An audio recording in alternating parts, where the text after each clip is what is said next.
Productions, baby.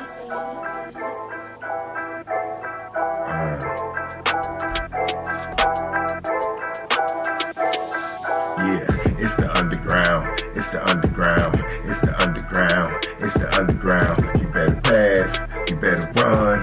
And that's your ass before you're done. It's the underground. It's the underground. Yeah, it's the underground. It's the underground. You better pass. You better run. And that's your ass before you're done. Move the sticks. First down. You better not step out of bounds. You don't really want it, but you really need it. It's the underground, man, we undefeated. Michael Jackson couldn't beat it, fourth down, couldn't reach it, man, your squad about to lose it. Go ahead and face the music, flip a coin, you still lost. Pay the cost to beat the bars, turn your motherfucking lights off. Yeah, CTE, these niggas can't see me. Got your head fucked up, got the game locked up, and it's over for your ass. Fourth down, you better pass. You know what it is, you ain't gotta ask. It's the underground, it's the underground, it's the underground, yeah, it's the underground. We better pass, you better run, and that's your ass. When you're done, it's the underground, it's the underground, yeah, it's the underground, it's the underground. You better pass, you better run, and that's your ass. When you're done. Yeah, you know what it is, baby. How many times I got to say it? It's your favorite sports show. Your boy Filthy Rich. Yo, it's the underground. 412-407-2744. Call into the show, man. We live all the time, man. You know what it is, man. I got a lot of stuff for you tonight. Like the title said, it's the week in review, man. My week in review. Everything I seen in the news. Whole bunch of stuff. Be talking about some football, a little bit of basketball, a little bit of everything, man. Hey, I got a TJ Watt rant for you, so you better wait for that. You know what I'm saying? I'm tired of the disrespect, man. I'm tired of the disrespect of TJ Watt, man. So we're going to be talking a little bit of Steelers today, of course. Hey, a lot of everything else, you know what I'm saying? Because you already know what it is, baby. Best sports show in your city, my city. Ow. Yeah. It's the underground, yep. Underground Sports Show, baby. You know what it is. Get up in here in the chat. Call into the show. Let me know what you know, alright? You see my question of the day. What is your favorite era in Steelers history, man? It could be anywhere, man. All over the place. You make it up. You tell me what's your favorite era in Steelers history, alright? So I got a couple, you know what I mean, little eras I was in love with, man. So you know, you let me know. I'll get the minds at the end of the show. But you got the Noel era, or did you love, you know, what era that is? You know, Steel Curtain, Terry Bradshaw in there. You know, all the Hall of Famers. You know, you got the Cowher era where you're spitting in everybody's face. You know what I'm saying? Could he get it done? Could he not get it done? A whole lot of fun though, for sure. The Mike Tomlin era, man. Hey, ain't had a losing season yet. So, you know, is that your area? Is that the era that you most are in love with Steelers history? You know what I'm saying? Or is the Big Ben era, man? Because, you know, you gotta kind of separate it, right? Because, I mean, it ain't all about the coaches, first of all, you know, because Big Ben played in two of them coaches' era, you know what I'm saying? In the Tomlin era, and he played in the Cowher area. He got Super Bowls in both. So, you know, is you going to give it the credit, your favorite era, to Big Ben? Or is it Terry Bradshaw never going to a Super Bowl and losing? Is it his era? Once again, you got the Steel Curtain era and the Blitzburg era, man. You know, the Blitzburg was mean, dog. Hey, they didn't get a lot of results. At least when it come to the big dance, but they wasn't losing every time they went to the playoffs like Mike Tomlin, you know what I'm saying? Even though Mike Tomlin had probably the best defense out of a lot of these, man. Don't sleep. Don't sleep on the Tomlin era, man. So what you got, man? Noel Cowher, Tomlin era, Big Ben era, Terry Bradshaw era, Steel Curtain era, Blitzburg era, or something that I forget the era. You know what I'm saying? Got the Killer Bees. You know what I'm saying? Where you got your most memories at? You know what I mean? Where's your Steelers heart lie? You know what I'm saying? Or can you just be in love with all of them? It is what it is, but let me know, man. You got to pick one, all right? You know what I'm saying? What is your favorite era in Steelers history, all right? Icebreaker real quick, man. You know, I always start out with a little icebreaker, break the ice. But tell you about a little story I seen in the news, man. A lady was overpaid, man. A story that a lot of y'all probably can relate to if it ever happened to you, you know what I'm saying? And see what you would think about this. So women mistakenly paid $414,000 instead of $400, quickly bought a food truck, sent some overseas. It's a gift from God, okay? That's the title of the story. It's a story that sounds more like a veterinary clinic receptionist. Hold up. A story that sounds more like a sitcom plot than a payroll fiasco. A Florida veterinarian clinic receptionist received more than $414,000 in accidental pay, but held on to it. Instead of reporting it, she spent it on a food truck, Zelle transfer to Mama Dukes, and house building money for family in Argentina. All right, her name's Jessica Aurora, 29, was working in the Palm Beach equine clinic in Wilmington, pulling in a modest $60,000 per year until a glitch in the payroll system sent her financial joyride to that lasted nearly a year. From February 2022 to January 2023, she received a massive overpayment totaling of $414,000. And while some might call Aurora chose a different path. Spend first and ask later. Hey, man, she's a nut. According to investigation, Aurora told police she figured the money might be some kind of bonus, perhaps thanks for her excellent work ethic. Or as she speculated, reward for saving the clinic money like a previous employee allegedly had. The truth. A payroll oversight no one noticed until it was far too late, including Aurora. All right, man. So, yeah, that's that's a little icebreaker here. I mean, what would you do, man? What would you do if you got overpaid? I know me, man. I'm looking at my check like, hey, you know what I'm saying? Look, I don't know where this money you paid me. I might not want to ask no questions. You know what I'm saying? Like, look, I'm thinking it's a bonus, some overtime, something. I know a lot of y'all thinking the same thing. Like, bruh, I might not say nothing either. You keep giving me bread and don't say nothing about it. You ain't question me after the first time. But anyway, during her year of unearned wealth, she transferred thousands to Zelle, someone affectionately known as Mama Dukes. Shelled out $80,000 for a food truck for her mother's friend and sent large sums to Argentina to build a house. All right, so, but eventually, Florida woman was arrested after being overpaid $400,000 by her job.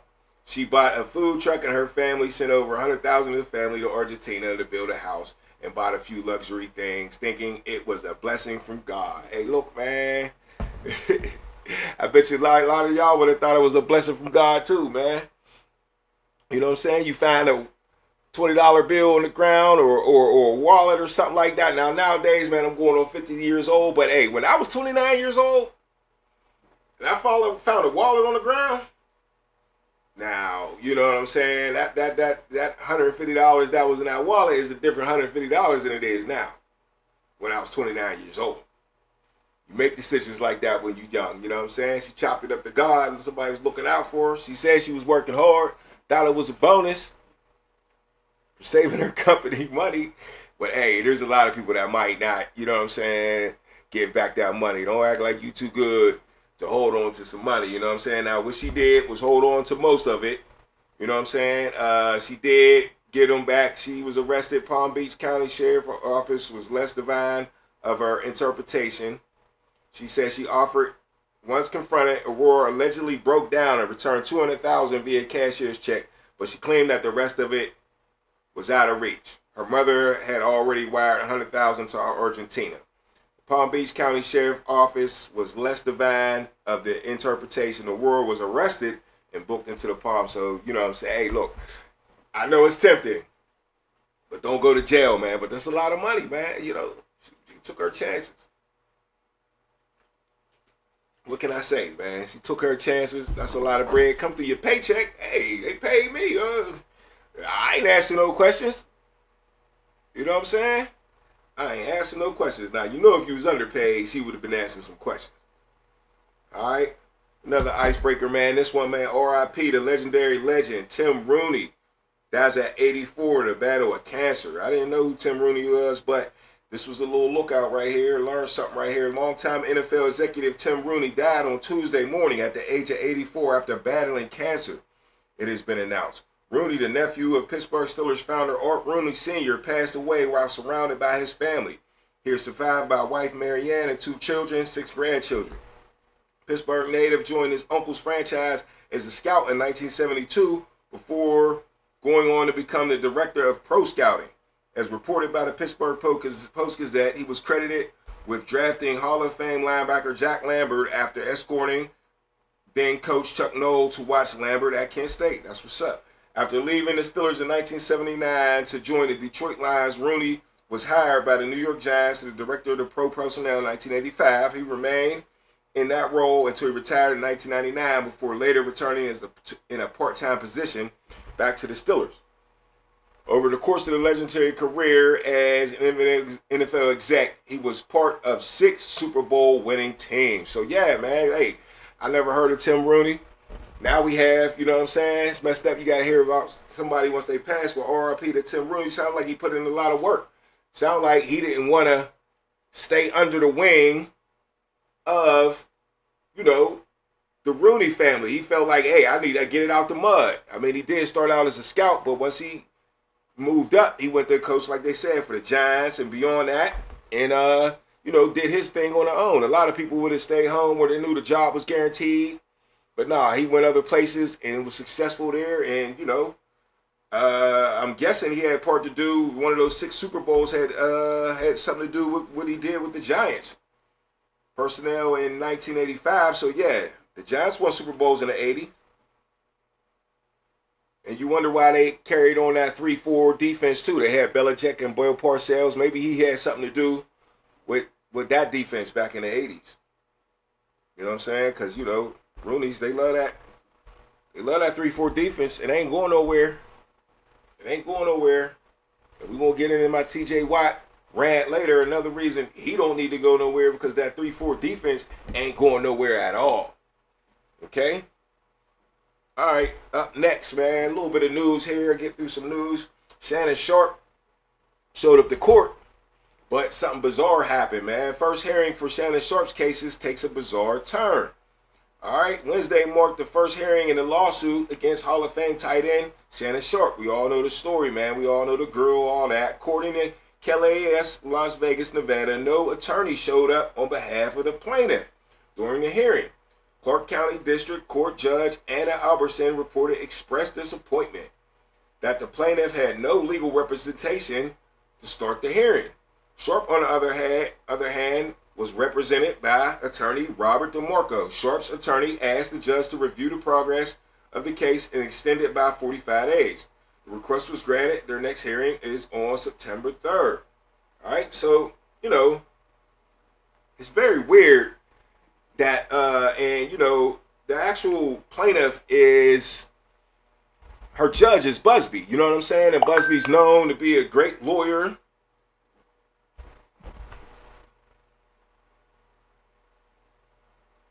Anyway, Busby's known to be a great lawyer and a high-profile lawyer, the one that went after Jay-Z and all that, and he's coming hard, and Shannon Sharpe then had words for him, calling him, you know, a money chaser, you know, just trying to, a money grab type of lawyer who's going for anything that's grabbing money. And yeah, he didn't show up to court. Now, the word came out later that, and I heard it in the hearing, they discussed that they talked to her lawyer, Busby, Shannon Sharpe's side, and said that, agreed that they would postpone it and not show up to court on that day. All right, let me see if I got that other story here. Okay, so it says, based on reports from July 12, 2025, the initial absence of plaintiff's lawyer, Tony Busby, from hearing had the $15 million lawsuit to Shannon Sharpe is due to a misunderstanding and a scheduling mishap. Initially, Judge Anna Albertson expressed disappointment that the plaintiff was not representative, so she showed up. However, Busby later stated that both legal teams had mutually agreed to postpone the July 9th hearing, so his team did not expect to be present. Sharp's lawyer apologized to the court for wasting their time. So why the fuck is Shannon Sharp's lawyer showing up? This is just getting fishy. And then why is she showing up if she should have communicated with her lawyer and she shouldn't even have been there? Or maybe she had to be there to, to confirm what's going on or whatever like that. But that should have been said from the beginning. Why did the judge have to even get mad? If it was discussed with lawyers, then the lawyers should have to transfer that to the judge. And that should be going on beforehand, I would think. But for Shannon Sharp to show up there with his lawyer and make it look like, and why is she even there if it was going to be postponed? It says Busby later stated that both legal teams had mutually agreed to postpone the July 9th hearing. This indicates that it wasn't necessarily a fault of one side, but rather a communication issue or mix-up regarding an expected appearance at the hearing. The case has been adjourned, and they'll be back September 3rd. It's a long time, seemed like to me. But it is what it is. Shannon Sharp shit is delayed. I just thought that was odd, and it made me want to bring that up, because it's like, how the hell is the judge confused in this situation? She should have never been confused. I just feel like Shannon Sharp on his side was trying to set the girl up for some reason. And why didn't Tony Busby, communicate with his plaintiff? Very odd to me. All right, a little bit of more NFL news. Somebody's in trouble. Quinshon Judkins, man, arrested in Florida. Come on, Browns running back, former Ohio State standout, and Browns rookie running back Quinshon Judkins was arrested on Saturday in Broward County, Florida. According to Broward County arrest records, Judkins was booked on the charge of touch or strike, battery, domestic violence. You ever heard that domestic violence? That's never good for you, bro. The Fort Lauderdale Police Department Media Relations Unit shared a following statement with 19 News. All right. On July 12th at approximately 9 a.m., Fort Lauderdale police officers responded to the 1500 block of West Cypress Creek Road in reference to a delayed battery. Officers arrived on the scene and spoke with the victim. During their preliminary investigation, it was determined that battery had occurred. The officers made contact with the suspect and placed him in custody. He was transported to their jail. The suspect has been identified as Judkins and has been charged with misdemeanor battery and domestic. Man, not good. 21 years old. Big time player at Ohio State. Really had, aspirations for him in Cleveland. I'm sure he was going to be touching the rock. I mean, it ain't over. Still could. They like to delay a lot of things like this till the season's over. They'll find a way to push it back with some good lawyers or whatever like that. But not a good look, man. The NFL can also, fine you or suspend you just on, there don't have to be nothing legally done to you. You know what I'm saying? There don't have to be a crime all the way done. They will just suspend you off of hearsay and say it just don't look good for the NFL. We've seen that done before. So, hey, man, Shador in a little mess with the car stuff. Now you got another rookie, Judkins. They guys been hanging together a lot. I mean, for real, man, what you doing in Florida? He's from Alabama. I was going to say, man, you guys can't be going home. You know what I'm saying? But you really don't be needing to go. No, you need to lay low. Training camp start for the Browns on July 18th. That ain't far away at all. That's days away. Now, I'm sure he'll get his ball on and all that stuff like that. But still, man, you're focused now. You're focused. Now you're trying to get out of trouble. And domestic violence, man, they don't, the law don't come down on you too hard, like, lock you up for years or nothing like that. It depends on how bad it is, of course. But it's not a good look in the media in your light. You know what I mean? When you come to getting money off the field, that's a hurt piece. That's a hurt piece. So now, man, I hope Quinshawn Jenkins that it ain't true for real, and I hope he can get it together, man. He gotta get his act together, cause that ain't good. That ain't how you want to start out your rookie season, man. I hate to see that, for real. All right, O'Neal up next. O'Neal Cruz going to the home run derby, baby. Let's talk about some baseball. All right, O'Neal Cruz competes in the home run derby tomorrow. I don't know if y'all know, but baseball, Major League Baseball All-Star Weekend is this week, Monday and Tuesday. Monday's the All-Star, participation stuff. Home run derby. I think that's pretty much all they do, right? Home run derby. But yeah, and the game is on Tuesday. All right. So Pirates outfitter O'Neal Cruz will be swinging for the fences when he competes this year in the home run derby. Cruz has announced Tuesday that he is one of the participants in the event that takes place on July 14th in Atlanta Trust Park League All-Star Game, right? Like I said, July 14th, that's tomorrow.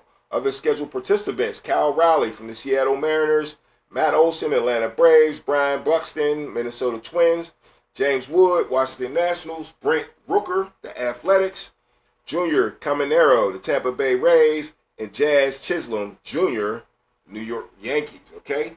Now, when I think about the home run derby, it started to turn out a lot like NBA slam dunk contest, right? A lot of names that we don't know. A lot of young guys trying to get on the map, maybe.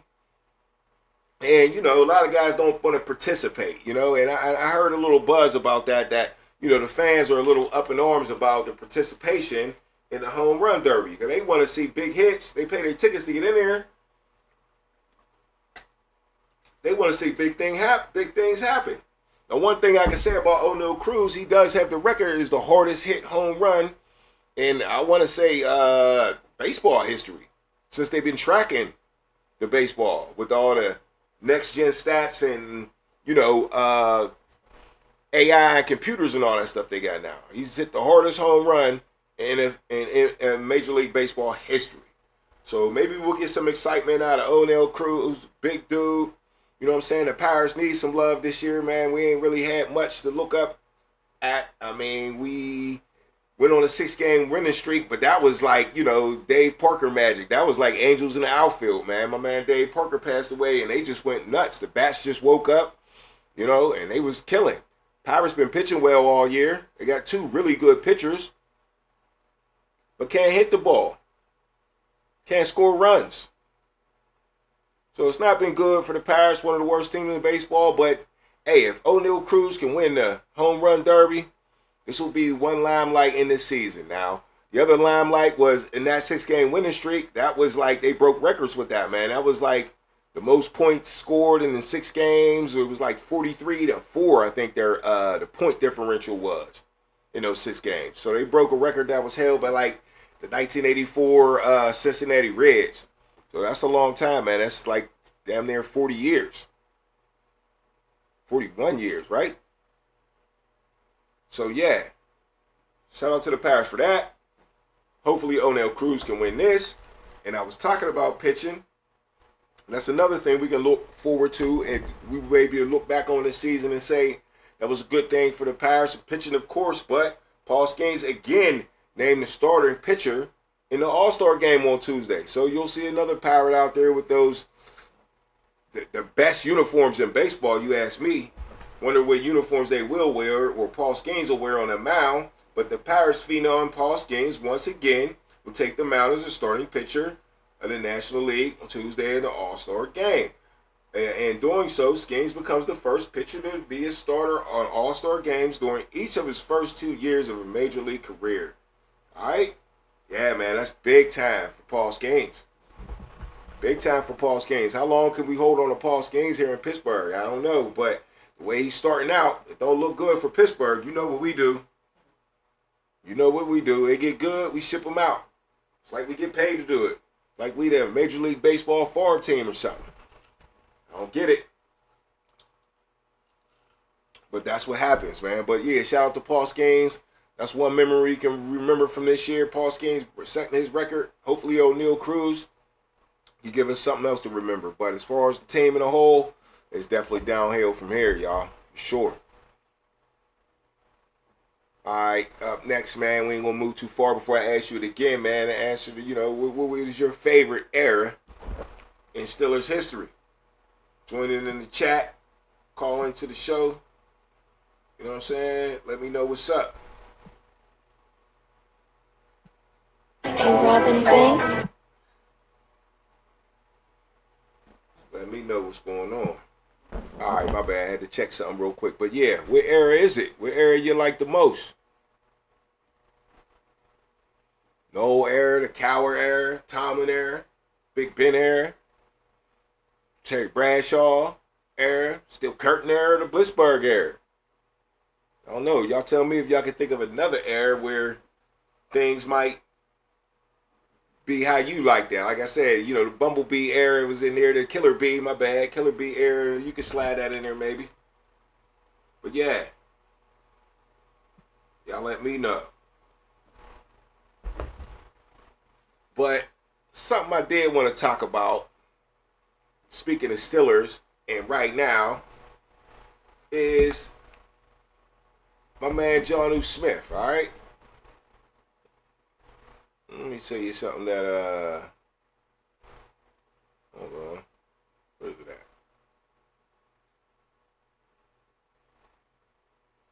That one. Where's that? Oh, looking for my picture.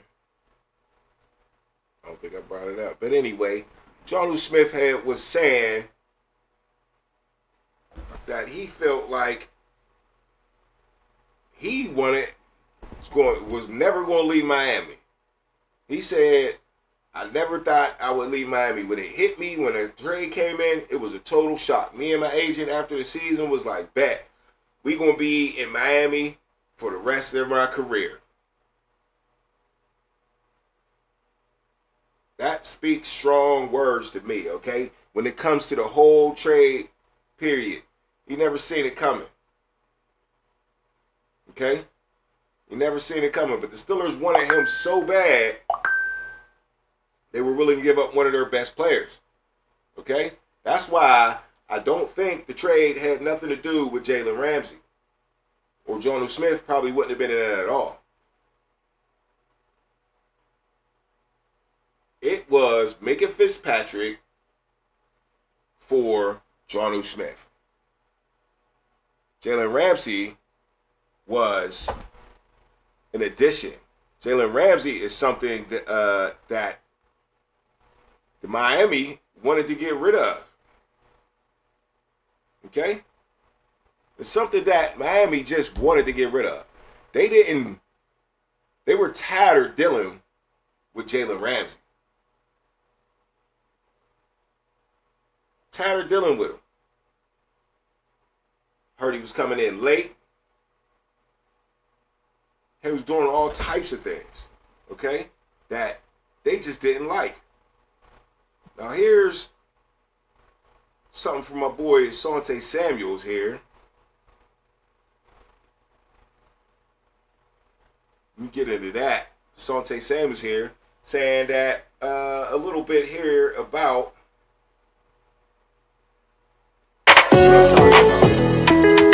Ready?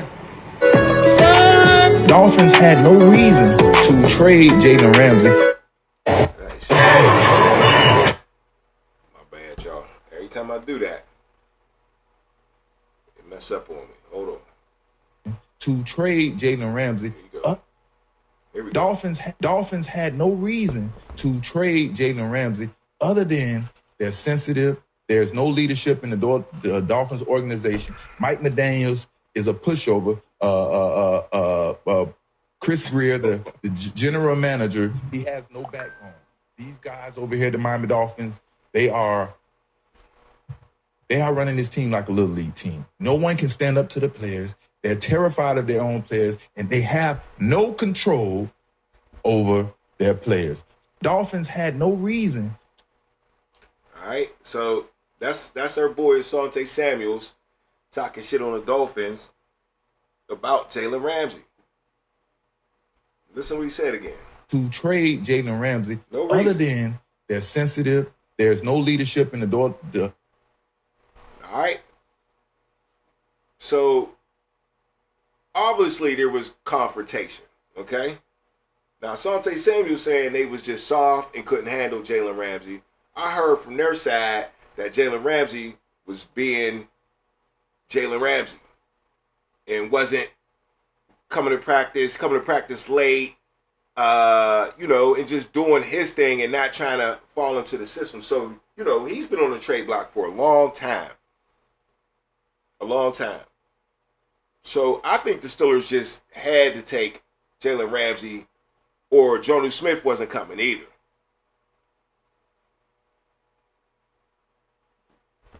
I really do. Now, they were seeking out another tight end. All right? They were seeking out somebody else, tight end / H-back. And it was Kyle Juszczyk. Let me find this story here. Here it is right here. All right. Mike Tomlin respect was not good enough reason for 49ers star to join Steelers. San Francisco 49ers fullback Kyle Juszczyk, who's really an H-back, that's tight end / fullback, admitted that his immense respect for Steelers head coach Mike Tomlin wasn't a convincing enough reason to leave the Bay Area for Pittsburgh. The Steelers enjoyed quite a busy offseason over the last few months, all that. At one point in time, it appeared that those Steelers might land another Pro Bowl Juszczyk. 34-year-old was cut by the 49ers back in March, only to ink a 2-year, $8 million deal with San Francisco just days later. Okay? I got excited in a second about what possibly could be about new beginnings and fitting into a new offense, all that type of stuff, and I genuinely enjoyed my time with Arthur Smith and Mike Tomlin so much. So he talked to him and enjoyed his time and thought about it. I have so much respect for those guys, but at the end of the day, it just wasn't enough to trump what I had in San Francisco. I just couldn't pull the plug. All right? So, you see how hard the Steelers was looking for that H-back / tight end / fullback? See how hard? And that proves what I was saying before, that this was never Minka for Jalen Ramsey. And I hope they don't try to put Jalen Ramsey at safety. I'm definitely not feeling that. Not that he can't play it. I just don't want him to go through that this year. Just play corner, play the slot corner. I think he'll be very well served there. We got Thornhill. Maybe we need to get out there and sign Justin Simmons. Need a backup for Thornhill anyway. You might as well get somebody, maybe better than him. Now, we are getting old. Don't get it twisted. I agree with that. But we also got a lot of experience. With old comes a lot of experience. A lot of experience. So, this ain't a total bad thing for the Steelers. I just wanted to talk about how, hey, both sides can be right. Asante Samuel can be right. They couldn't handle Jalen Ramsey. And, Miami could be right. We don't want to handle Jalen Ramsey. Get him the fuck out of town. Whatever we got to do. Now, I understand Jonnu Smith, back to how I started this subject. I understand Jonnu Smith not wanting to come. And thinking, I'm going to be in Miami. Last year in Miami, that man had 101 targets. That's with Tua and Scout and other quarterbacks. That man had 101 targets with Mike McDaniels. Call Mike McDaniels what you want to call him, Asante Samuels, but that offense is nice and unique and better than the Steelers' offense. It is. It's better than Arthur Smith's offense. Now, Arthur Smith, he knows Jonnu Smith. This is the reason Steelers wanted him. He drafted Jonnu Smith when he was a coordinator in Tennessee.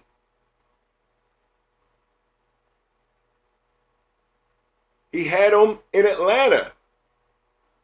But Arthur Smith never had over 550 yards in a season with Jonnu Smith.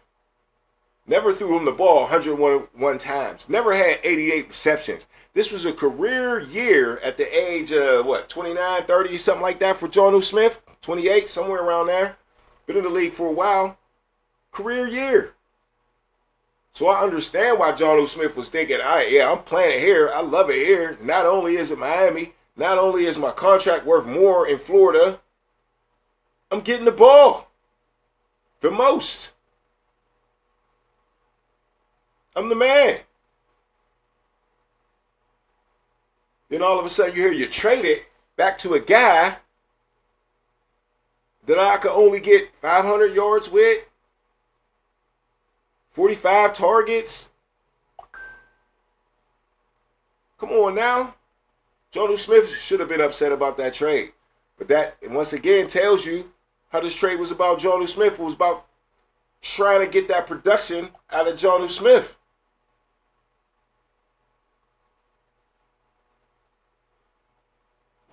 It's about trying to get the production from Jonnu Smith that Miami did. The question is, can Arthur Smith do it? This is do or die right here for Arthur Smith.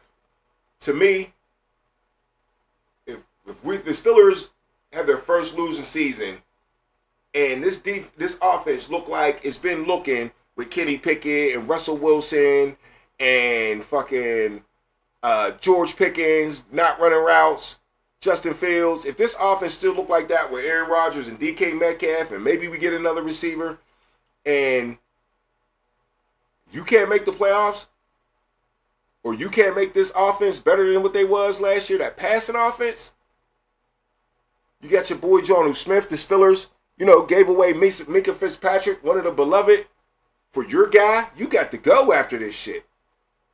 Arthur Smith, I can't defend you no more because I feel like you got players. Are they old? Yeah, but at the same time, you got to deal with you. This is the only options we have for you. Your life's on the line. Got a coach like it. Got a coach like it. And that brings me to something Big Ben had to say, right? Or not even just Big Ben, I'll get to that later. But Russell Wilson, Justin Fields, Kenny Pickett, all said Arthur Smith wouldn't let him call audibles and shit like that. That's crazy to me. Ain't no way that goes down with Aaron Rodgers. Ain't no motherfucking way. I can't see it. I really can't see it. If we want to get out of this one playoff and done shit, there's a lot of things we got to do, but this is one of them. Arthur Smith, step your game up. Steelers giving you everything you need. There's a rumor out there saying the Steelers ain't picking up. They're done in free agency. I doubt it. They'll probably pick up either that safety or that wide receiver. Maybe just one of those happen, but one of those is going to happen. I can smell at least one of those happening. I'll be fine with either one. Take the safety. Still got guys that can step up this year that I think that got a chance to be number 2 receivers. We got plenty of them. If you pick the wide receiver, I think Thornhill can handle it. You still need a backup for him, though. You never know. So I go get both. Steelers got money. Go do what you got to do, man. Do what you got to do. All right, man. What is your favorite Steelers era in Steelers history? Once again, let me know what it is. That's your boy Rooney. I forgot to show y'all that picture earlier. That's the Rooney that passed away. R.I.P. to Rooney. Tim Rooney did a lot of things for the Steelers and other teams. You know what I'm saying? But yeah, it's about to be halftime, y'all. We'll be right back, all right? Holla at y'all. I'll be right back.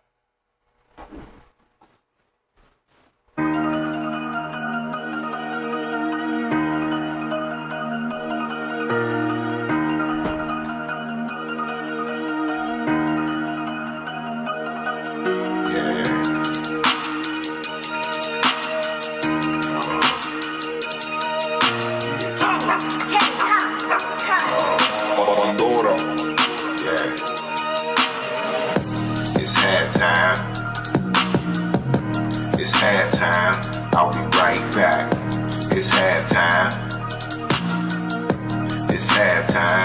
it ain't over yet. It's halftime. It's halftime.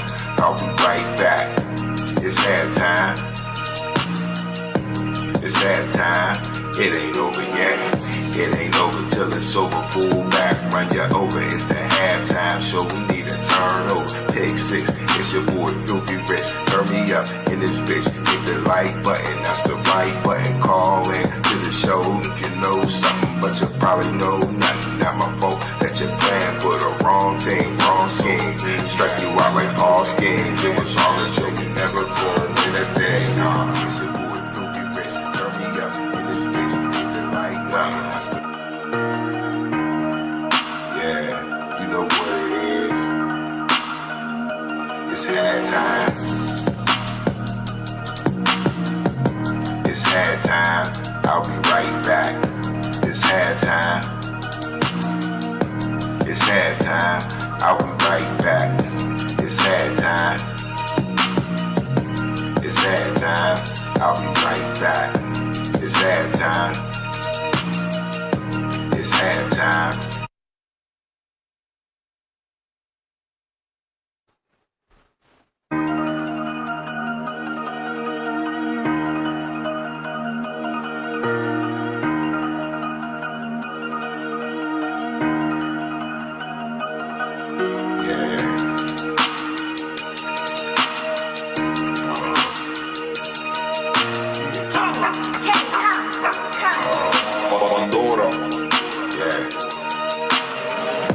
It's halftime. It's halftime. I'll be right back. It's halftime.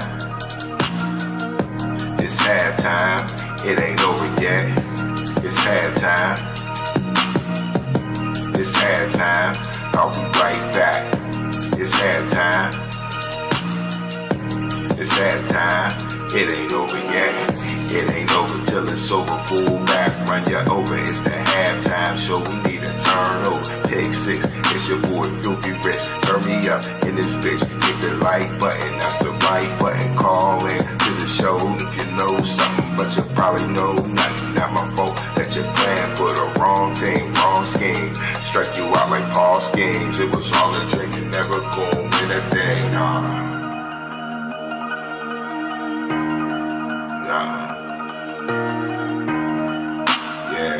You know what it is. It's halftime.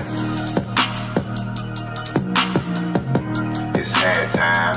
I'll be right back. It's halftime. It's halftime. I'll be right back. It's halftime. It's halftime. I'll be right back. It's halftime. It's halftime. It ain't over yet.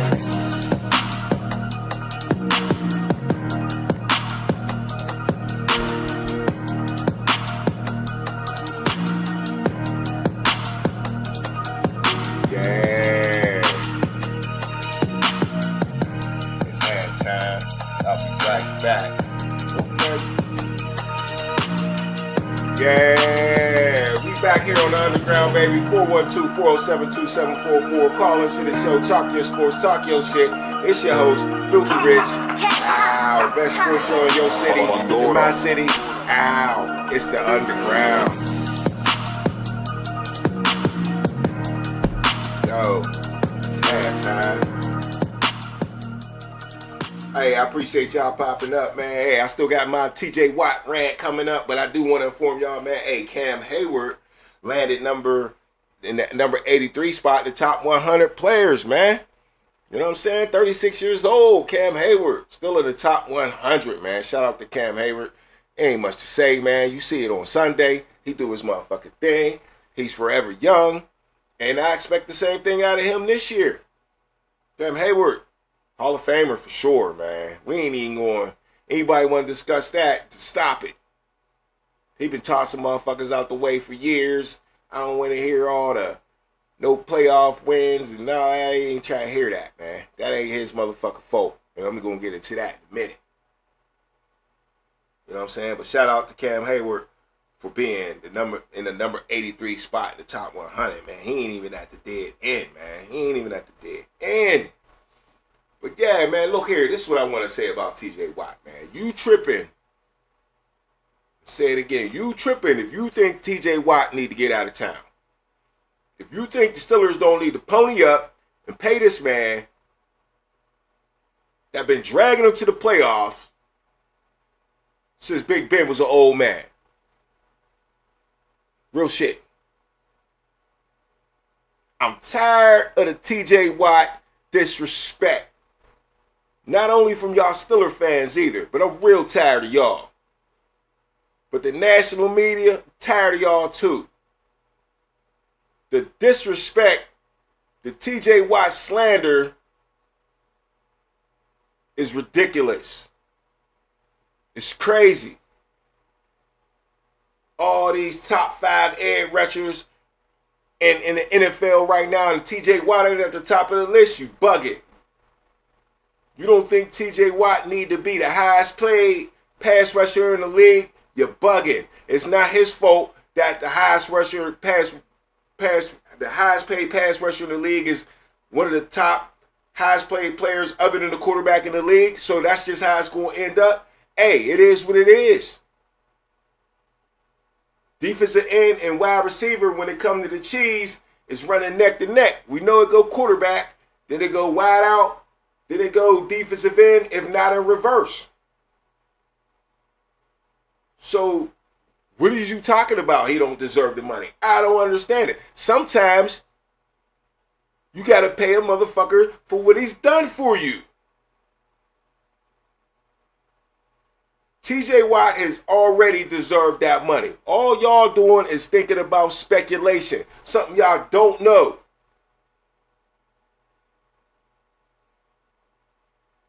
Y'all criticizing the man after one mediocre season. Not bad. Mediocre. To his level. That's a great season. 11.5 sacks.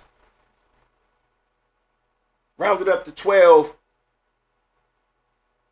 That's a great season for most players. It's a great season. And all this, Myles Garrett is better than TJ Watt. When? Where? What are we looking at?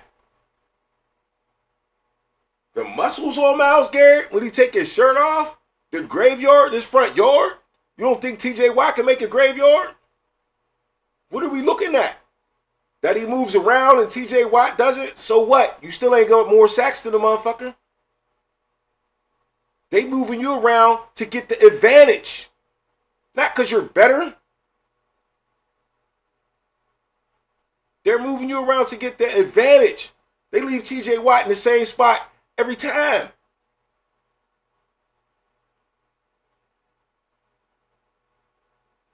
TJ Watt is better than Myles Garrett. TJ Watt make more splash plays than Myles Garrett. It's proof in the stats. He's got more sacks. Only by 6, but he's got more. He was hurt this season. We only got 5.5 sacks, and he got all them in like 5 games. And he won. The one game that he did play in at the beginning of the season was the Cincinnati Bengals game, and he won that game for them.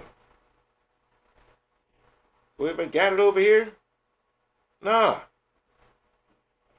But he won that game for them.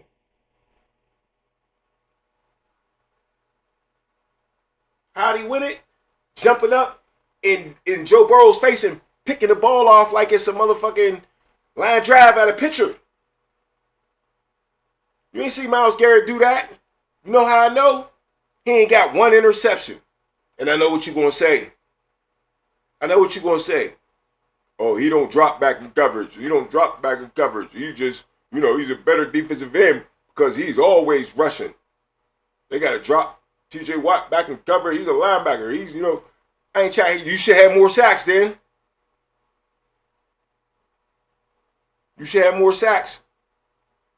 Y'all was in the same draft. They've been playing the same line of time. Y'all keep disrespecting my man. Like he's some old head too. Stop that shit. He's 30 years old. So what? Bruce Smith is the leader in sacks in NFL history with 200 fucking sacks. He's way out there in outer space over TJ Watt. TJ Watt only got 108. But guess how old the motherfucker was when he retired? Bruce Smith retired at the age of 40.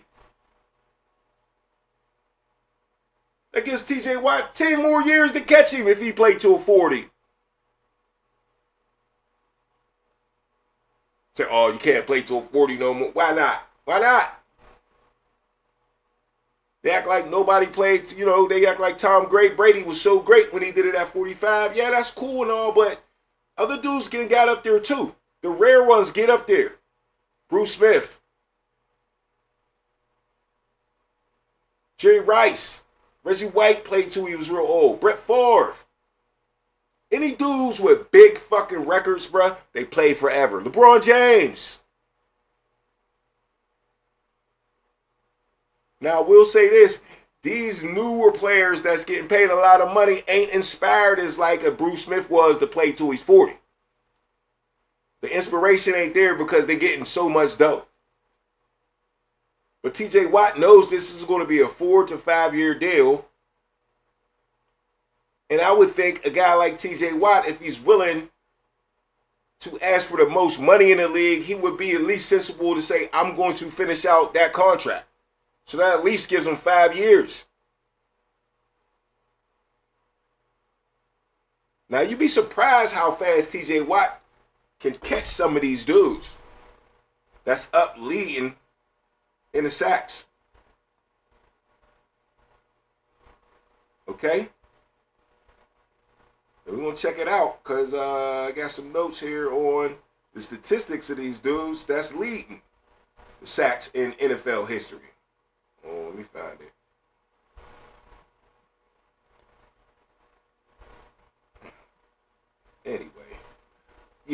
Anyway, TJ Watt is the fucking man, okay?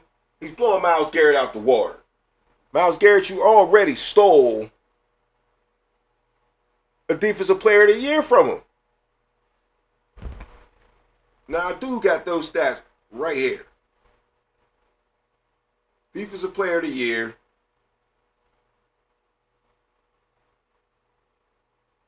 Okay, it was in 2000. Hold on. Okay, here we go. Yeah. 2023 is when Myles Garrett won Defensive Player of the Year. 14 sacks. No interceptions. And in 2023, TJ Watt had 19 sacks and an interception. We don't have to look at any more stats.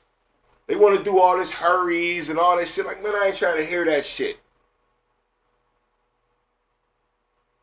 He moved around. No, you stole that shit from that man. 19 sacks and a pick, and you only had 14 with nothing else? Them was the only two stats we need to see. They didn't want to give it to TJ Watt again. They didn't want to give it to a Pittsburgh Steeler again. That's what the fuck this shit was about. So they gave it to a fucking Brown. And you wonder why TJ Watt mad as fuck. Because he should have that shit to brag about too. And they fucking stole his fucking sack fucking title. The year he had 22 and a half sacks in 2021. Should have had 23 and a half. It was a bullshit call to end. If you want to argue, we'll look it up later. It was a bullshit call. He actually sacked Lamar Jackson and would have broke, instead of tying, the all-time sack record. Even though he still tied, so he got that trophy still. Still got that trophy. But he would have 2 Defensive Player of the fucking years. If y'all fake ass #1 pass rusher in the NFL, Myles Garrett, wouldn't have fucking got gifted that shit. So no. I want you to pull up. What stat is you pulling up to say Myles Garrett should be, that Myles Garrett should be #1? Y'all, it's all speculation. He's done nothing in his career to say Myles Garrett is better than TJ Watt. Nothing. He got his plays. I'm not calling him no bum. But you too, you're not one. You look at the history, you're not one. You don't got more sacks than him. He got 7 picks. Got 33 forced fumbles. You ain't got none. I mean, not none. You only got 20. Tripping. You only got 20. You ain't got no picks, though. That's why I'm still on them picks. But yeah, you only got 20 forced fumbles. So don't even say you turn the ball over more. You can't even say that. You don't make the same impact on the game as TJ Watt. Myles Garrett does not. Where do y'all see that at?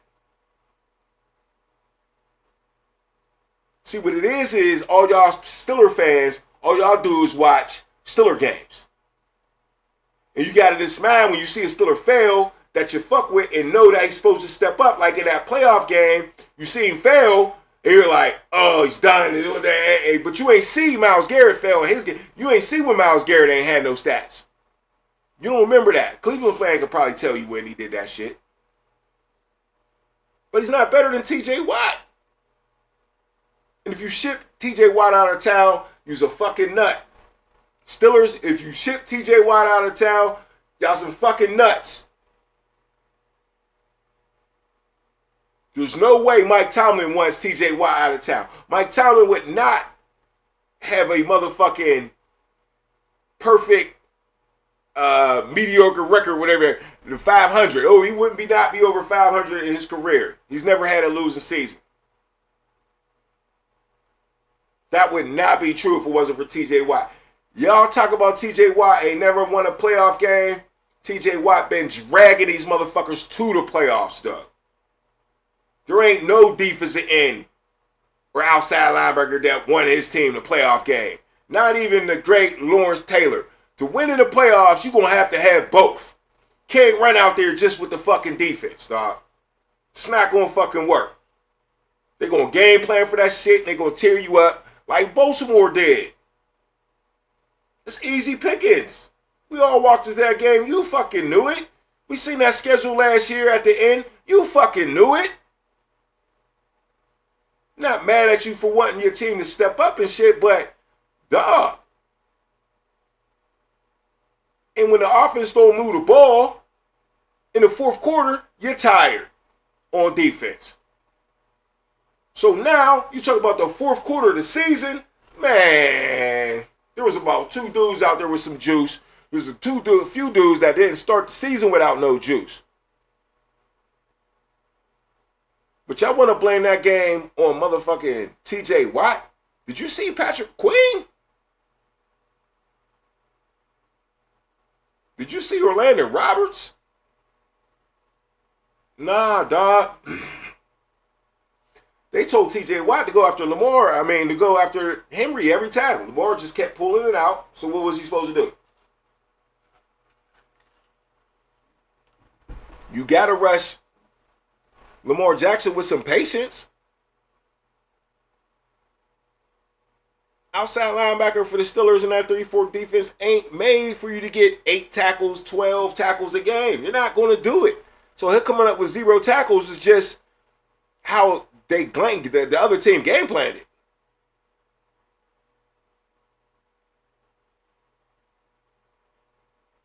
I don't get it, bro.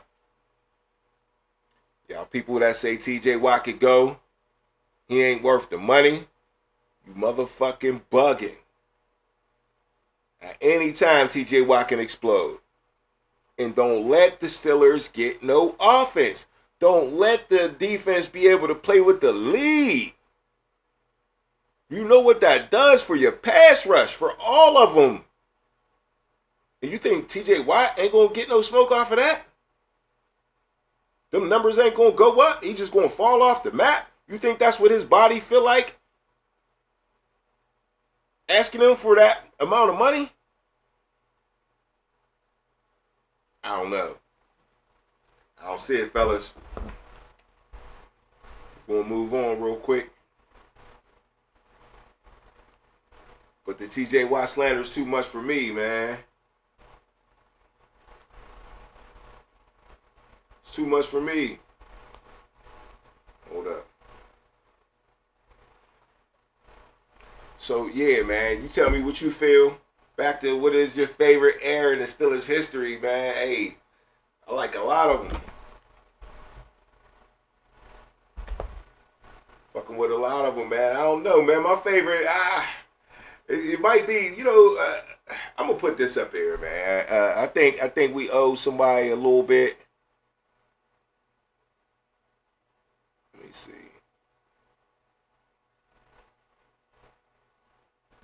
I think we owe somebody a little bit up in here. Let me. No, that ain't it. Hold on, let me fix this list. I'm gonna add something to this list here.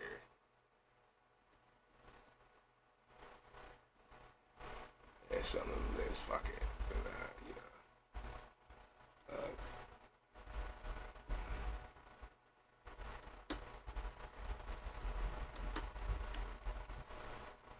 Yeah.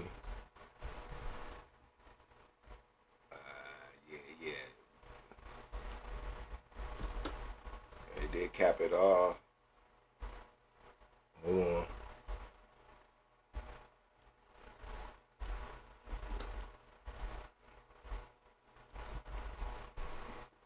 I mean, y'all can call it how y'all want to call it. I'll slid a couple more up in there, though. Hey, Pittsburgh Big Dog in the chat. What's up, baby? Thanks for checking in, man. What's good over there? I just want to say, man, hey, I appreciate you jumping on the show, man. And definitely be watching your show, man. Check out Pittsburgh Big Dog, too. He got a show, what is it, Steel City Sports. Pretty sure that's what it's called. Hey, I'll be watching it, man. He got a nice little panel on there, especially for the boxing. Because I'll be slipping on the boxing. That's where I go for my boxing news, especially on Pittsburgh Big Dog show. Make sure I got it right, man. Steel City Sports, right? Yeah, Sports World. Go subscribe to that, man. I'm telling you. Be popping up like good nights, too. Like Wednesday nights, right after I'm getting off of work. I fucks with it. But yeah, man, what's your favorite era? No era, Cowher era. I love my Cordell era. Y'all can't even probably see that shit. I don't know. Y'all probably can see it better than me, but you get the gist. Cordell and Bettis together, they was dope. And Hines Ward popped up. Blitzburg, that might be my favorite, man. Yup. SC Sports World. Tag it up in there, share it up in there. Good show, Pittsburgh Big Dog, for sure. I'm telling you, man, especially on the boxing. You gotta watch the show to even find out what happened in the boxing this weekend. I didn't see it. Because I was talking about it on the show. There was some boxing that went down this weekend, right? So anyway, back to where I was at. Let's talk some more Slash Steelers right here. No, I'm going to go here first. Matter of fact, I'm going to go to the Bills first, man, since we talking contract with T.J. Watt. Yeah, I don't know if you caught my rant, Pittsburgh Big Dog, but yeah, just got done ranting about T.J. Watt. James Cook over at the Bills. The Bills won't pay the bills, though, man, for James Brooks. Maybe James Brooks last season with the Buffalo Bills, they saying I like James Brooks a lot, but couple discrepancies for him that's kind of holding him up, I think. The Bills are holding firm in contract negotiations with the star running back, and new insight suggests that it may not change. The Athletic broke down that Cook contract situation recently as he enters his final season in the current deal. This is the key line from beat writer Joe Buscalani. If the sides don't get close to a deal, the Bills aren't going to force the issue, as they have long stuck to their values even with in-house players. Cook made it clear early in the offseason that he believes he's worth $15 million per year. He won't be getting that, though. You know what I'm saying? But there's a compromise here. So far, no dice. All right, so that's one of the earliest holdouts I heard of this year was James Cook. played very well this year. I assume they gave him the money, but there was kind of like one flaw once I checked it out. All right, Pittsburgh, my favorite era. That's what's up, Pittsburgh, big dog. I think it got something to do with, you know what I'm saying? You know, me and you grew up together in the era playing in the same type of defense, that 3-4, man, playing that same outside linebacker position that Blitzburg features. And there's something that gets you about that. You know what I mean? Even though the Steelers are still running the same defense now, it was something about the Blitzburg era that they just did the shit right. All right. So James Cook, he says, also definitely needs his money. He definitely deserves it. But he definitely, you know, when I looked at his yardage, he was ranked like 16th with like 1,000, no, just a few over 1,000 yards. You know what I mean? So I don't really know what's up with that. And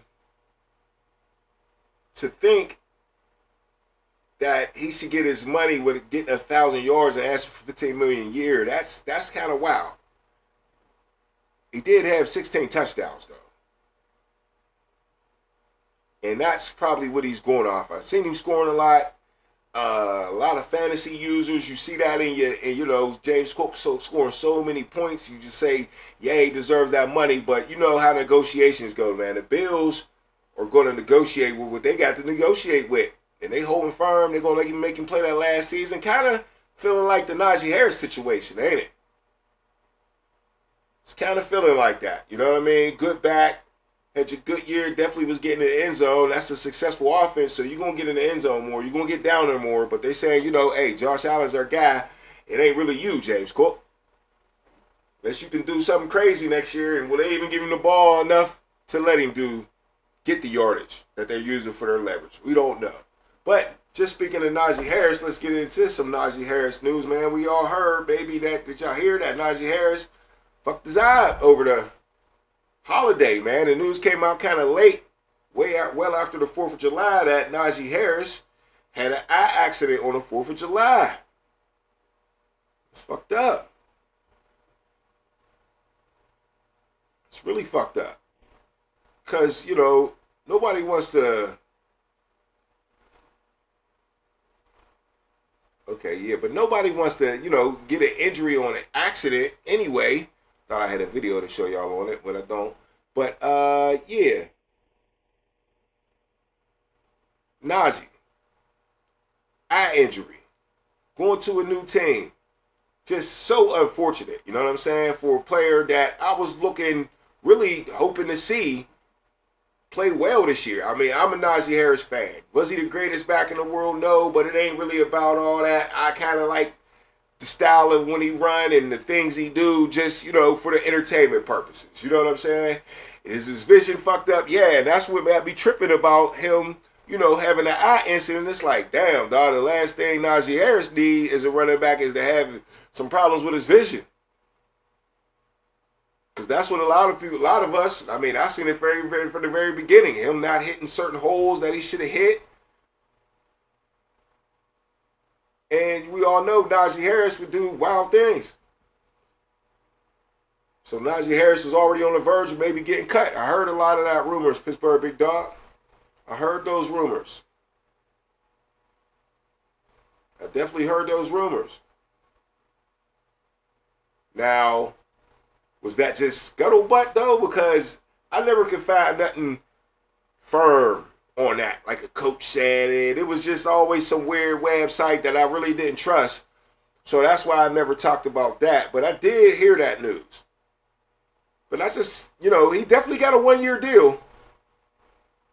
But how you talking about cutting somebody before you put pads on? You didn't even put the pads on. They brought you in, so there's something that they wanted you. You ain't even put no pads on. And they already talking about cutting them. That's what made me think it was scuttlebutt. You feel what I'm saying? That's what made me feel like it was a rumor on a rumor. Not just like your regular rumor that might come true, but like, that's bullshit. But now with this eye injury, which they kind of keep it on the low, they're not really saying like if it's real bad or real good. It was some wild speculation at first. Nobody wanted to speak on it. Like, damn, that shit really scared me. And then, you know, his peoples come out and say he should be ready for the beginning of the season. You know, I want to hear he'll be ready tomorrow. That's what I want to hear. Shit. Pittsburgh Big Dog, you right. Najee had bad vision with 2 good eyes. What he gonna do with 1 good eye? Man, that's what triggered me.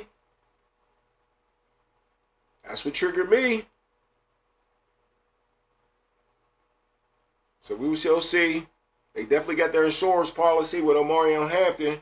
But yeah, I thought that story was just wow on the reason with, you know, that's Najee's biggest problem, man. His vision, and now he got an eye injury. Not cool. What a coincidence.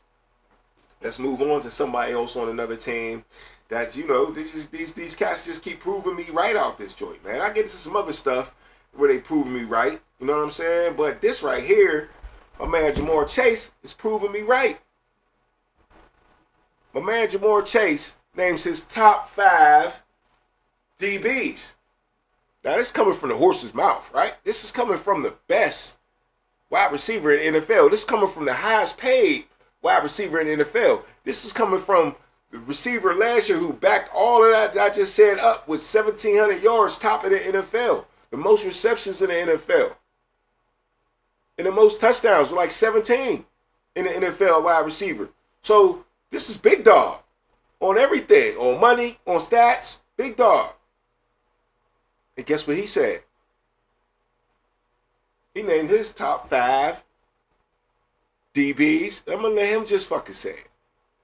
I ain't been able to get to a video all day, so let's see what my man got to say here. Ja'Marr Chase. So, fun question: who's the toughest cornerback you've ever played against? Easy. I mean, Denzel once, twice a year. Sure. Denzel's the toughest. And it's 1-on-1. I like Majority Denzel. of the time, got great feet. Leverage, splits. He's just one of the best I like playing. Yeah. Now, I saw you do an interview recently, or went viral recently. You talked about, your top 5 receivers in the league. Who are your top 5 corners in the league? Somebody says, "My ass." Well, I'm asking you. Ja'Marr Chase, top 5 corners in the league. Gotta put Denzel on. I don't really play, too many on the other side. Besides the AFC, Joey Porter pretty smooth. Oh. What? What did he say? Hold on. What did he say?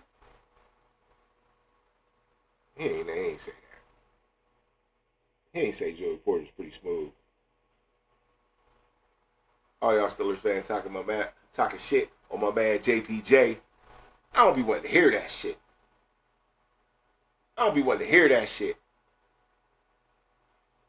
And we ain't talking no speculation. We just talk about facts. What we know.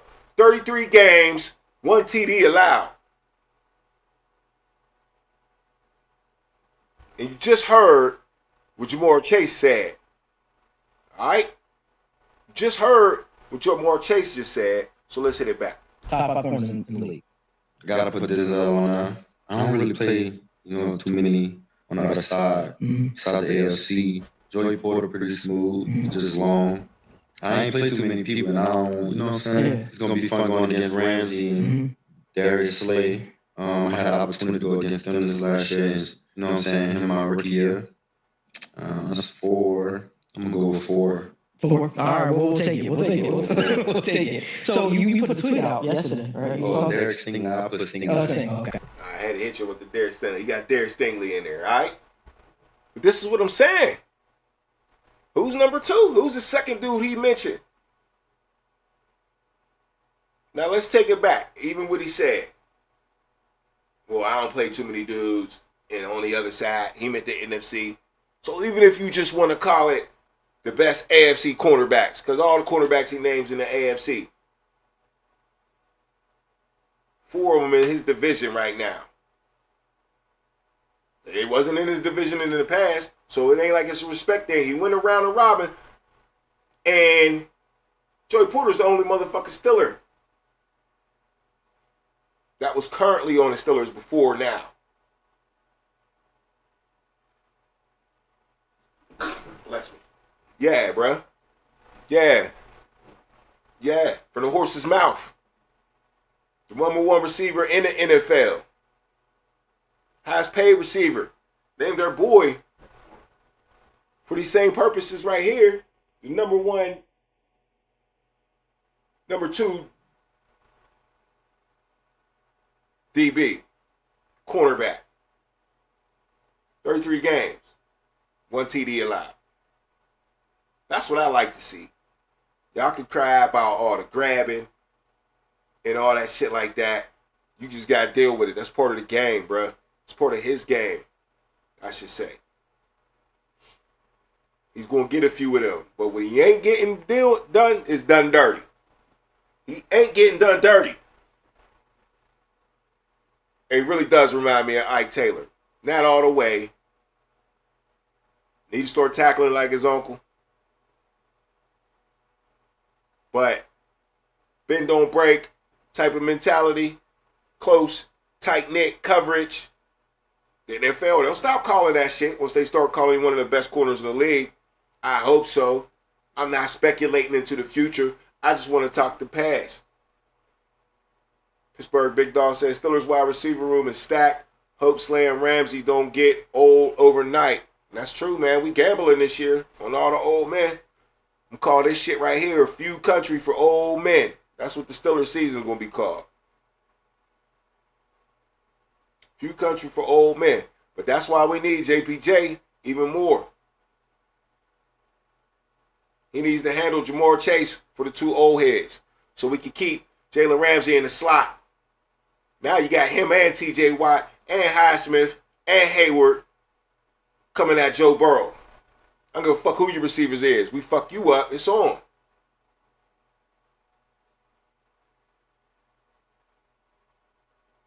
Gotta love the cornerback room, though. Gotta love it. For now. Darius Slay, I've been hearing a little slight shit about him, though. The knee injury and, stuff like that. I really didn't like the pickup. I ain't gonna lie. He's still probably better than some other people, but I just see Pat Pete type thing happening again. Hope not. Hopefully they got more round on defense to where they don't have to use him as much as they had to use Pat Pete. That's what I'm hoping the plan is. Ain't nobody handling Chase one-on-one, though. Hey, he's already done it. He's already done it. I'll show you. He's already done it. Where's the, hold on. It said, let me find it. Oh, I know where I got it. Hold up.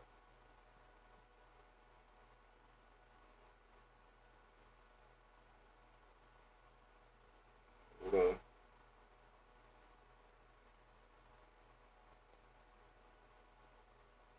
That ain't it.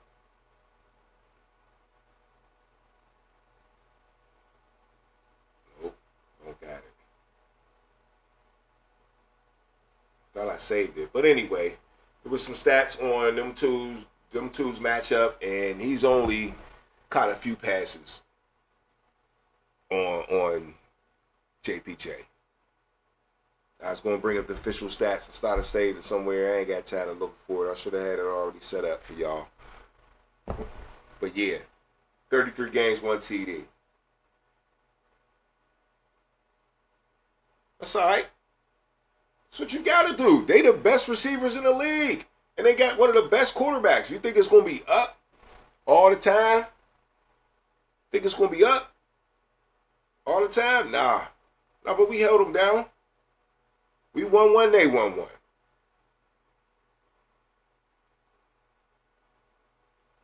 We won one, they won one. That ain't that. Hey, I like Trice too. That's what I'm saying. We need to utilize him and keep Slay. We don't need to Slay out there every play. Nah. We really don't. All right, to some other stuff that people keep saying to prove me right is Big Ben on Minka Fitzpatrick. All right, so Minka Fitzpatrick, I don't think he was as bad as everybody said he was. I really, really believe the reason Minka Fitzpatrick is out of town is because they believe a lesser guy can do the same thing that they're asking Minka Fitzpatrick to do. Okay? So, this article here, Steelers Ben Roethlisberger says that quiet part out loud about Minka Fitzpatrick trade. Okay? So, Big Ben says Minka set his own bar really high. Roethlisberger said on Tuesday episode of his podcast, as defensive back corner safety, if I'm a cornerback and I don't have a lot of interceptions or pass breakups, a lot of times it's because people don't throw it at me. And that also speaks to how good you are. So maybe his production is down because people just aren't taking those shots. All right? So Roethlisberger acknowledged that the analytics may paint a different picture, but Big Ben arguably hit the nail right on the head. You know what I'm saying? That's just totally how I felt about it. Minka wasn't playing that well, but playing center field like that, you only gonna get so many opportunities if the quarterback don't throw the ball right to you or make that mistake. And they sat him back there all day. That's why Miami wanted him, because they might be thinking to do something different. Minka was at his best when he was up in his slot, when he was playing with that Elliott was playing. He was making plays then when he was roaming around where you didn't know where he was going to be at. But when you knew where he was going to be playing center field, they're not going for the okie doke. And he still made some plays. He still saved the day. And, well, really didn't save the day because Russell Wilson fucked it up right after that. But he got that pick in the Baltimore game that should have sealed the game. When he finally stepped up, it was huge. They finally made the mistake. Picked off Lamar Jackson, the MVP, the two-time MVP. Pittsburgh Big Dog says, man, they was hiding JP from Chase last year. Chase respect him, but Steelers coach let him face top receivers. Okay. Yeah, he didn't always follow him. He didn't follow him around 24/7. I think that's a lot to ask from somebody. I think you're asking to lose. If you just put one guy on him all day and let Ja'Marr Chase win that, not just the psychological battle, but, you know, everybody they study. They know what dudes do. You put him on one dude, he don't got to think about nothing. I don't like to follow the guy around type of. I don't think too many dudes can do that no more. Them Deion Sanders days and shit like that, shut down corners, that shit's over. Ty Law and them, they had their little time, but right now, receivers is better than ever. They bigger, better, they throwing the ball more. Quarterbacks is better. You just ain't gonna see no Deion no more, man. That's why I tell. That's why corners ain't really getting paid. You might have one or two quarterbacks in the league that's making some money. All the receivers is getting paid. That's why I told Travis Hunter, don't play quarterback full time. Go play receiver, score touchdowns, get more money off and on the field. Wide receiver should be his number one position. That's just what I would do. That's what I would tell my son to do. But yeah, Big Ben said the reason they joked with it, saying he said the quiet part out loud, is because nobody was talking about that. Nobody was talking about how they had Minka in center field. And with the Steelers just thinking, if we can get Jonnu Smith for Minka, and we can try to get Mike Tomlin to hide the bullshit Jalen Ramsey's going to do, or Jalen Ramsey just might have enough respect for Mike Tomlin and not be an Antonio Brown, and be able to come up here and do the things and play how he want to play, because Mike Tomlin is going to see it but not see it. He's that type of guy. We'll take that. You can have Minka. You know why? Because we can pay somebody less to do that. You don't have to be the best DB in the world to play center field all the time. That's when remember when nobody knows Ryan Clark unless the Steelers was thinking the same thing. Who was it? Chris Hope or something like that? That wanted their money? He was like, nah. And then this dude, Ryan Clark, popped up. He's like, who the fuck is Ryan Clark? Don't front like you knew who the fuck Ryan Clark was. You didn't. Brian Clark popped up and he was like, oh, he played for Washington. He did? Okay. Turns into one of the best safeties the Steelers ever to play safety for the Steelers. Super Bowl champion. And on one of the best defenses the Steelers have ever put onto the field. There's so many good eras the Steelers got. That's why I keep asking, man, what is your favorite era of the Steelers' history? I'm not going to keep asking it probably to the season start because I'm tweaking right now, man. I'm trying to do one show a week, but I really can talk more than that. But I'll be repeating myself, of course.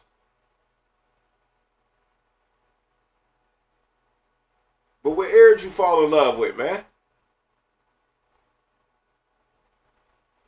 But yeah, hey, look. Shout out to Jamar Chase, man. That's my man. He know real when he see real.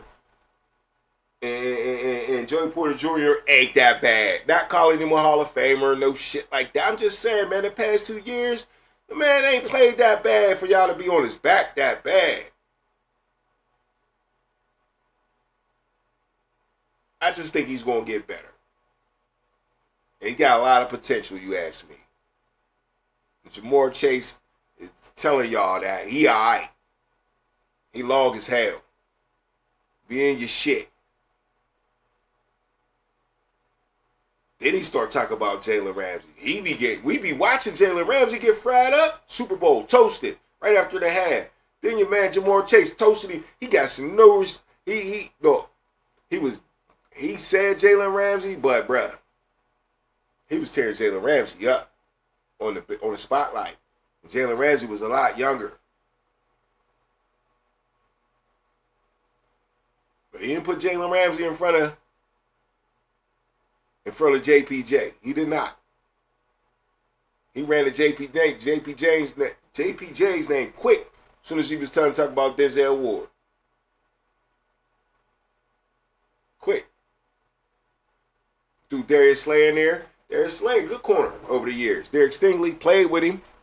So he's going to shout him out, but that's what he thought was the shit in the AFC. There's a couple corners that I thought he might have talked about. He didn't. Patrick Surtain, you know. PS2. With your boy, your boy up in for the Jets. Sauce Gardner. Didn't mention him. So you never know, man. You know, that's not a Jamar Chase in the top of his noggin. That's who he went with. So don't be hating on me. Y'all need to talk to Jamar Chase when I'm talking my shit for JPJ. I need to talk. Jamar Chase told me that. I just been telling y'all for a long time ago. You know what I'm saying? Also, something I've been saying to people.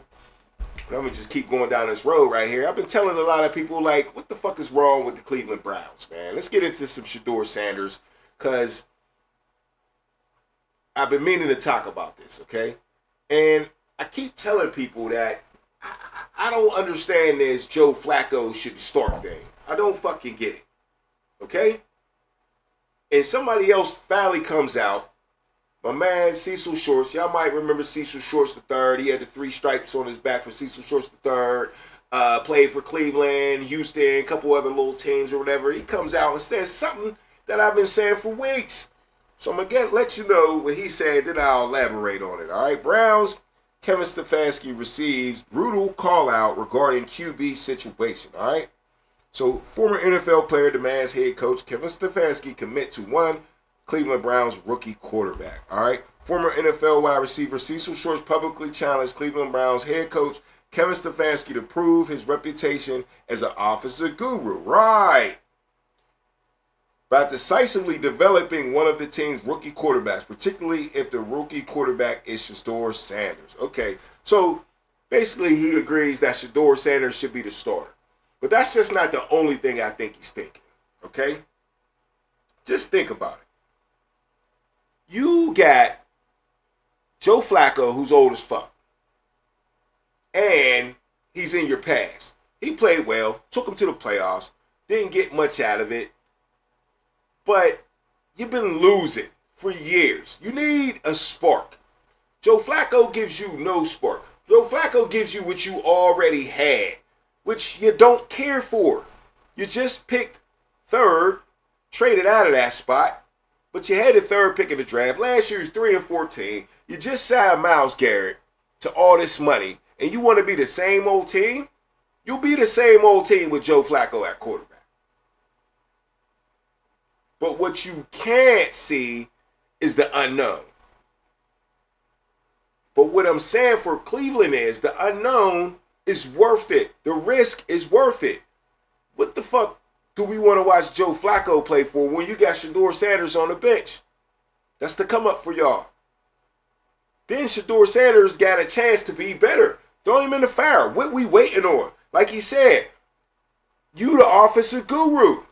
You can't get one of these young boys ready. You got Kenny Pickett, Shedeur Sanders, and the kid from Oregon, Dylan Gabriel.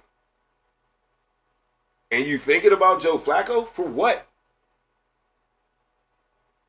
For what?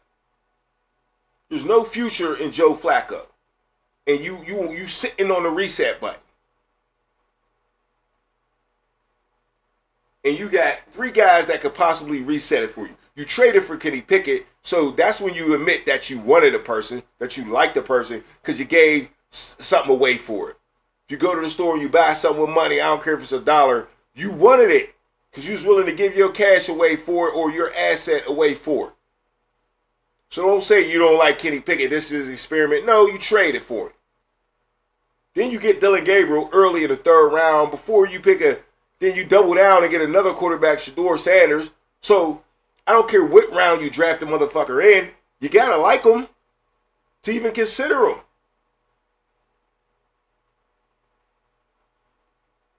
And I know the fiasco, the coach didn't want to do it, blah, blah, blah, blah. Don't matter. The organization wanted to, so I'm talking about the whole organization. What are we starting Joe Flacco for? What's the fucking point?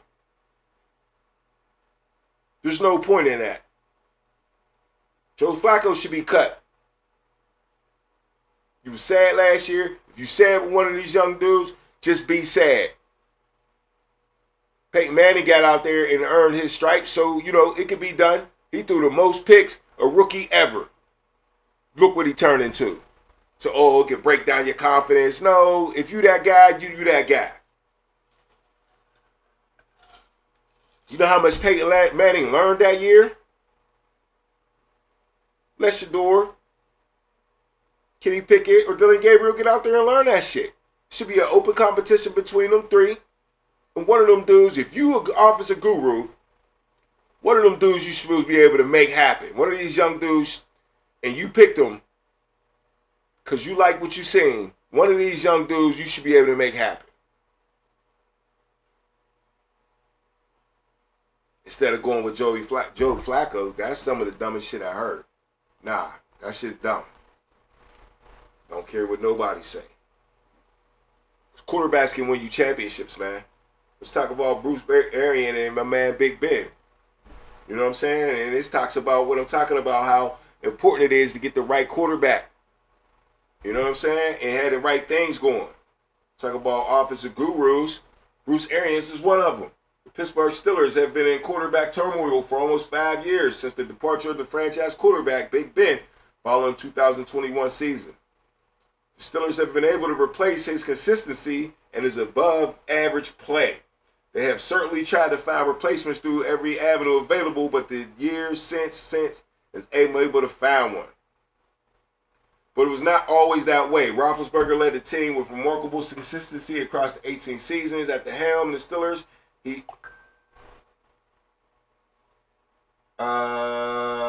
helped lead the team in 2 Super Bowl victories during his tenure. Now, former offensive coordinator Bruce Arians has given insight into more of what Roethlisberger's successful and Now, former offensive coordinator and Bruce Arians has given insight into more of what made Roethlisberger successful and unpredictable. Arians spoke about Roethlisberger's no-huddle play calling and his ability to control the game at the level of a coach.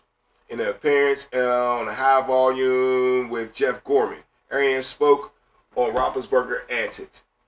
We would have this little bet who would score first, him calling plays or me calling plays, or Arians said. So yeah, hey, that's what Arian said about Big Ben, man, and that's why you need that franchise quarterback, flipping it from talking about Shedeur Sanders and letting him rock, letting him ride, or even Kenny Pickett for Cleveland. Bruce Arians used to let Ben Roethlisberger fly. They used to let him do his thing. They had bets. So I bet I can score before you score calling plays. Now that's what you need. That's what you need. And you don't need to be holding your quarterback back like Arthur Smith's been doing. Telling them they can't call audibles and shit like that. Can't change the play at the line of scrimmage. You want a franchise quarterback, you got to treat him like he's the franchise. Even if he ain't yet. Go ahead and hand it to him because he got to believe it. Only way to believe it is if you tell him that. Put the pressure on him, he going to play like the pressure's on him. So yeah, that Arthur Smith, no freedom shit got to go with Aaron Rodgers. I don't think Aaron Rodgers going to have that.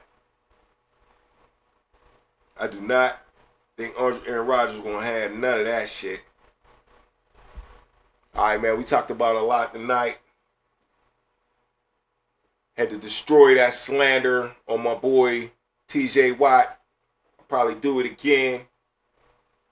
And snap on y'all about disrespecting my boy TJ Watt, man. The slander was ridiculous. I couldn't take it no more. And I won't be able to take it. But yeah, man, we're going to get out of here. It's the Underground. Appreciate y'all, man, for showing up. Leave something in the comments. Next time, hit me live. Ow, hit the like button, baby. It's the Underground. Yeah, it's the Underground. It's the Underground. It's the Underground. It's the Underground. You better pass. You better run. And that's your ass. Boy, you done. It's the Underground. It's the Underground. Yeah, it's the Underground. It's the Underground. You better pass. You better run. And that's your ass.